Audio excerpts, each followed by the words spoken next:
दोस्तों, आज मैं आपके लिए लाई हूँ फिर से एक तेलुगु मूवी की एक्सप्लेनेशन स्टोरी। ये कहानी क्राइम सस्पेंस से जुड़ी है। तो कहानी की स्टार्टिंग होती है एक बड़े से हॉस्पिटल के बाहर से, जहाँ सीएम का इलाज हो रहा है। बहुत से लोग जमा है, वहाँ पर पुलिस भी आई हुई है और फिर ऐसी जगह मीडिया भी तो होती ही है। सीनियर डॉक्टर जब सीएम को चेक करता है तो वो कहता है सीएम तो मर चुके हैं। अब ये नेचुरल डेथ है या मर्डर? ये लोग बाहर क्यों जमा हुए थे, ये हम देखते हैं आगे। मीडिया इसे मर्डर ही ठहराती है और पुलिस को भी ये मर्डर ही लगता है। अब पुलिस पर बहुत ज़्यादा दबाव था क्योंकि सीएम का मर्डर हुआ था। वो काम पर लग जाती है। तभी यहाँ एंट्री होती है एक स्वामी की। उसे कमिश्नर से मिलना है ऐसा वो कहता है, मगर पुलिस वाले उसे अंदर नहीं छोड़ते। अब यहाँ पर पहले से ही बहुत से लोग कमिश्नर से मिलने आए थे। उनमें एक टैक्सी वाला भी था। वो कहता है, भाई मैं यहाँ टैक्सी चलाता हूँ, ब्रोकर का काम भी करता हूँ। उस सीएम के खून में जिस डॉक्टर आर्यन को गिरफ्तार किया गया, उसे मैंने ही रेंट पर घर दिलवाया था। इसी वजह से आज यहाँ फंसा हुआ हूँ। तब स्वामी कहता है, मुझे भी रेंट पर घर चाहिए, तुम दिलाओगे क्या? टैक्सी वाला ना कहता है, मगर वो स्वामी कहता है, मैं दिल्ली से आया हूँ, प्लीज़ मुझे घर दिलवाओ। एक पुलिस वाला ये बातें सुनता है और वो कहता है, ये कोई स्वामी नहीं, केंद्र से इस केस की जांच करने आया सीबीआई ऑफिसर है। अब दूसरे दिन स्वामी यानी सीबीआई ऑफिसर आमन टैक्सी वाले मोहन के पास आता है और आर्यन के बारे में पूछता है। तब टैक्सी वाला बताता है, आर्यन 4 महीने पहले इस शहर में आया था। मोहन ने ही आर्यन को एक चर्च में छोड़ा था। आर्यन चर्च के फादर से मिलने आया था और नौकरी देखने को वो फादर से कहता है। यहाँ का फादर बहुत ही चालाक आदमी था। वो आर्यन से काम करवाता है। आर्यन भोला बेचारा रसोई का काम कर रहा था। तभी वहाँ एक औरत आती है। वो औरत है मालवीना। यह इस शहर की बहुत रईस औरत थी। वो इस चर्च और यहाँ के आश्रम चलाती थी। उसके खुद के बहुत से हॉस्पिटल भी यहाँ थे। वो मालवीना आर्यन को अपने हॉस्पिटल में काम करने को कहती है। आर्यन एक कार्डियोलॉजिस्ट था। अब अमन टैक्सी वाले को लेकर आता है उसी चर्च में। वहाँ चर्च का फादर तो नहीं था, मगर वहाँ का नौकर अमन से कहता है, आर्यन नौकरी लगने के बाद यहाँ आया, मगर सिर्फ 2 बार, साथ में कोई लड़की भी थी। अब अमन आता है हॉस्पिटल में उस लड़की का पता निकालने, आखिर वो कौन थी। अब वो लड़की काव्या थी, ये पता चलता है। काव्या अमन से कहती है, मुझे पहली नज़र में ही आर्यन से प्यार हो गया था। वो बहुत ही सीधा आदमी था, उसका भोलापन मुझे भा गया, मगर जब मैंने उसे प्रपोज किया तो उसने मना कर दिया। अब इसी हॉस्पिटल में एक और नर्स थी तारा, जो आर्यन की दोस्त थी। आर्यन के बारे में उसका भी कहना था, आर्यन बहुत सीधा साधा इंसान है। अब ये दोनों भी वो लड़की नहीं थी जो आर्यन के साथ चर्च गई थी। अब आर्यन को जब मोहन फ्लैट दिखाने ले गया था, तब उसके सामने वाले फ्लैट में घुस गया था। वो एक लड़की का फ्लैट था। वो लड़की थी मोना। आमने सामने फ्लैट होने के कारण ये रोज़ एक दूसरे से मिलते थे। मोना ने बर्थडे भी अनाथ आश्रम में मनाया था, यानी चर्च जाने वाली यही थी। आर्यन ने काव्या को इनकार किया, मगर ये मोना आर्यन की गर्लफ्रेंड बन गई। वो एक दूसरे के साथ बहुत ज़्यादा वक्त बिताते थे। अब हम देखते हैं सीएम को, जो कोई और नहीं मोना के दादाजी थे। सीएम को डाउट था कि ये दोनों एक दूसरे से प्यार करते हैं। एक दिन मोना के पापा मोना से कहते हैं, तुम संभल कर रहो, क्योंकि तुम एक सीएम की पोती हो। तुम अगर कुछ भी गलती करोगी तो मीडिया इस बात को बड़ा चढ़ाकर बताएगी। यहाँ ये भी समझता है कि मोना के पापा अच्छे इंसान हैं, मगर उसकी माँ के साथ उनका डिवोर्स हो गया था। अब एक दिन जब सीएम हॉस्पिटल में चेकअप के लिए आने वाले थे, तब हॉस्पिटल में बहुत सुरक्षा लगवाई थी और बाहर लोग आंदोलन कर रहे थे कि सीएम इस्तीफा दो। उन पर बहुत से आरोप थे, ऐसा मीडिया कह रही थी। सीएम सिर्फ अपनी रूटीन चेकअप के लिए आए थे और सीएम की जवाबदारी तारा और आर्यन पर आ गई थी। आर्यन सीएम के साथ था और तारा बाहरी काम संभाल रही थी। सीएम को जैसे ही इंजेक्शन दिया, उनकी तबीयत अचानक से बिगड़ गई थी और उनके सीने में दर्द हो रहा था। जब तक सीनियर डॉक्टर वहां आते तब तक सीएम मर चुके थे। ये कहानी वहीं आ गई जहां से शुरू हो गई थी। लगने को तो ये नेचुरल डेथ ही लग रही थी। फिर सीबीआई अमन क्यों खून कहे सबूत ढूंढ रहे थे?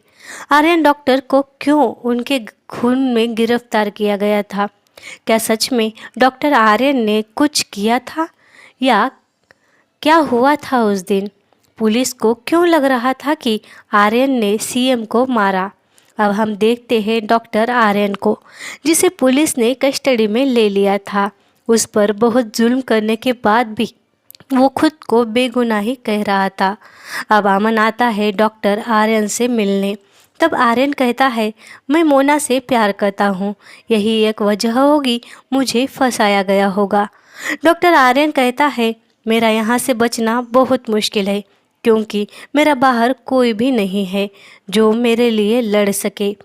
तब अमन कहता है, मैं तुम्हें यहाँ से बाहर निकालूंगा। अब अमन आता है मोना से मिलने। वो कहती है, डॉक्टर आर्यन निर्दोष है, वो ऐसा नहीं करेगा। अमन कहता है, मुझे आर्यन से जुड़ी कुछ बातें पता चली है। अमन कहता है, मैं 6 महीने पहले एक आदिवासी गांव में गया था। वो गांव बहुत ही पिछड़ा था। वहाँ ठीक से हॉस्पिटल भी नहीं थे।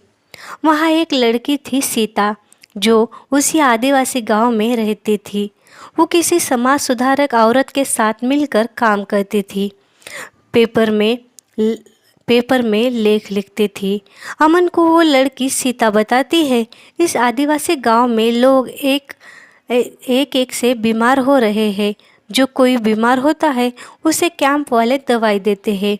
वो दवाइयाँ खाकर यहाँ के लोगों की तबीयत ज़्यादा खराब हो रही है। सीता कहती है, ये सब कैंप की दवाइयों के कारण ही हो रहा है। ये दवाइयाँ ही इन लोगों की मौत की वजह है। सीता तो अमन से कहती है, मैं किसी समाज सुधारक के साथ काम करती हूँ जो पेपर में आर्टिकल लिखती है। इस दवाइयाँ बनाने वालों के पीछे कौन है, ये दवाइयाँ कौन बना रहा है और कौन इन आदिवासियों की जान ले रहा है, ये मैं जानने के लिए उनके साथ काम करती हूँ।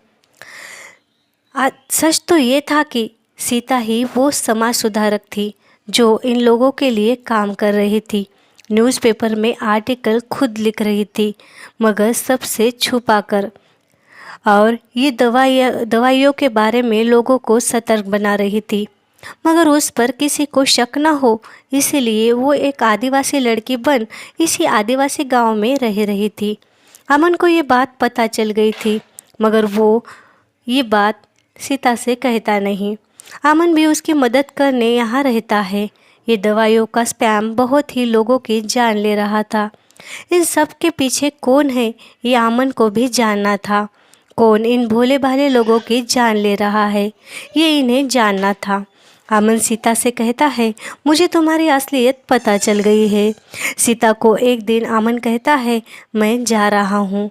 तब वो कहती है, तुम मुझसे कल मिलने आना, मुझे तुमसे बहुत ज़रूरी बात करनी है। सीता अमन से प्यार करती थी, वो अमन भी उससे प्यार करता था।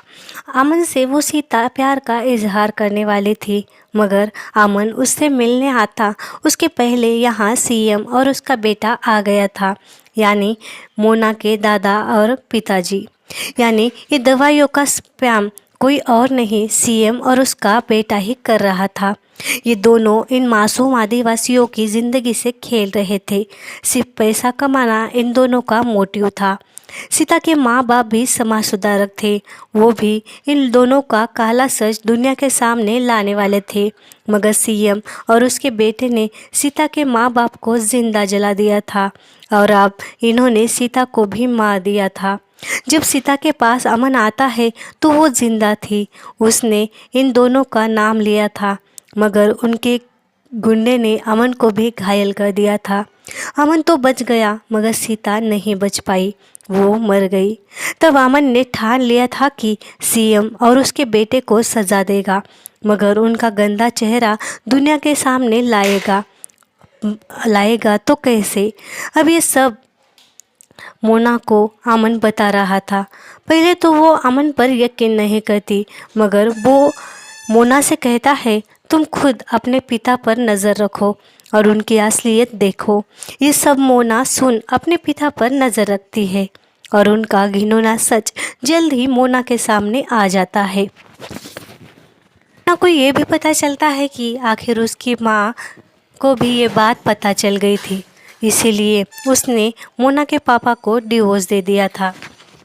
मोना की माँ मोना से हमेशा उसके पिता के बारे में कहती थी, मगर मोना उस पर कभी यकीन नहीं करती थी, क्योंकि मोना के पापा मोना को बहुत ही प्यार से रखते थे। आज वो अपने माँ के पास आती है, उससे माफ़ी मांगती है। अब ये दोनों माँ बेटी और अमन आर्यन को बचाने के लिए तैयारी करते हैं। उन लोगों ने आर्यन को फंसाया था। अब आर्यन के केस की सुनवाई होती है और आर्यन का केस मोना की माँ लड़ती है, जो पेशे से एक वकील थी। सारे हॉस्पिटल स्टाफ के गवाहों से ये साबित होता है कि डॉक्टर आर्यन बेकसूर है और मोना कुछ सबूत कोर्ट में हाजिर करती है, जो उसके बाप के काले कारनामे की रसीद थी, जिससे उसके पिता पर इल्ज़ाम लगते हैं। आर्यन बेकसूर है, इसलिए वो छूट जाता है। अब यहाँ खुलता है एक बहुत बड़ा सस्पेंस, जो अमन और आर्यन मिलकर बताते हैं मोना के पिता को।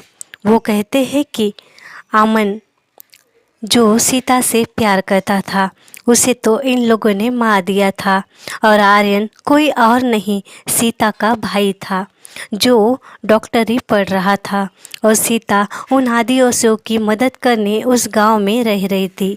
जब आर्यन को पता चला कि उसके बहन के मौत के पीछे सीएम और उसके बेटे का हाथ है, तब से उसने उनसे बदला लेने का ठान लिया, और वो इस शहर में भी उसी वजह से आया था। आर्यन ने ही बड़ी चालाकी से सीएम को कुछ ऐसी दवाई दी जिससे कि उसका हार्ट काम करना बंद हो गया और सीएम मर गया था। अब आर्यन और अमन मिलकर सीएम के बेटे को मार देते हैं और उस गुंडे को भी मारते हैं जिसने सीएम और उसके बेटे के साथ मिलकर सीता को मारा था। तो दोस्तों, इसी तरह अमन और आर्यन इन तीन कातिलों का कत्ल करते हैं और किसी को पता भी नहीं चलता।